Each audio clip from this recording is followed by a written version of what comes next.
எவங்கிட்ட போய் நம்ம நல்ல பேர் எடுக்கிறது தங்கம்? அது நீங்க ஆட்ட போய் நல்ல பேர் எடுக்கிறது ஆட்டுமே இருக்க முடியாது. என்ன சாமி ஒன்னு சொல்லட்டுமா? நீ எப்படி தெரியுமா? சிரிச்சு பேசி மயக்கவும் உனக்கு தெரிய மாட்டேங்குது. சரி அழுது பேசி சாதிக்கலாம் அப்படின்னா அதுவும் சாதிக்க மாட்டேங்கிற. சரி பொய் சொல்லினாலும் நீ பொழைச்சுக்க சாமினா அதையும் செய்ய மாட்டேங்கிற. நீ எப்ப பாரு நான் உண்மையத்தான் பேசுவேம்மா. அது உன்னோட உணர்வுகளை கூட நீ எப்படி வெளிப்படுத்துற தெரியுமா?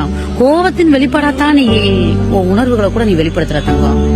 ஒன்னு சொல்லட்டுமா சாமி? அம்மா நீங்க அன்பையும் கோவத்துலதான் காட்டுறீங்க, உங்களுடைய அக்கறையுமே கோவத்துலதான் காட்டுறீங்க. உண்மையா இருக்கிறவங்களுக்கு கோவம் நிறைய வரும். அதுதான் நீங்க. உங்களை புரிஞ்சுக்கிட்டவங்களுக்கு நீங்க ஒரு பொக்கிஷம் தங்கம். புரியாதவங்களுக்கு நீங்க என்னைக்குமே ஒரு புதிர் தான். இப்ப உன்னை புரிஞ்சுக்கிட்டதுனாலதான் சாமி உன்னை பத்தி எல்லாத்தையுமே நான் சொல்றேன். புரியுதா? உன்னை புரிஞ்சுக்கிட்டதுனாலதான் உன்னுடைய நல்லது கெட்டது உன்னுடைய குணாதிசயங்கள் எல்லாத்தையுமே நான் சொல்றேன். எனக்கு நீ பொக்கிஷமா தான் தெரியுற.